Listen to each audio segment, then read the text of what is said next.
Today's Tuesday tax tip of the week focuses on amended income tax returns. This time of year, I meet with many clients that are getting ready to file their income tax returns.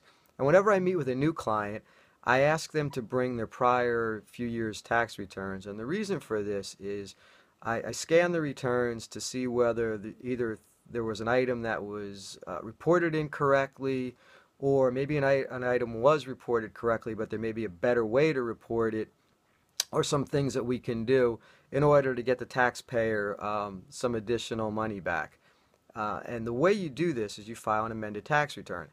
Now, an amended tax return can be used to make a change in income, deductions, tax credits, filing status, or even dependents. It must be filed within 3 years of the date that you filed the original return, or 2 years from the date which you paid the tax, whichever is later.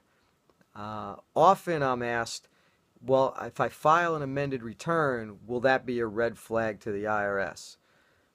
There's a couple of issues with this. One, I've never seen a study that says that it does increase your chance of being audited. However, I would never go back and file an amended return unless I have the appropriate backup.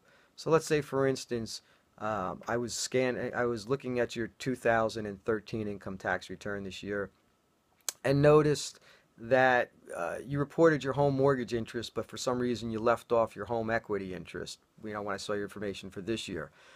What I would do is I would get the mortgage interest, the home equity interest from 2013. I'd file the amended return, but again, I would make sure that if I were ever audited, if you were ever audited, that you had the backup to support the deduction.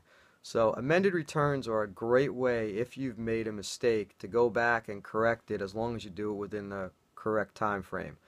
Hope this tip helps you out, and I'll see you next Tuesday.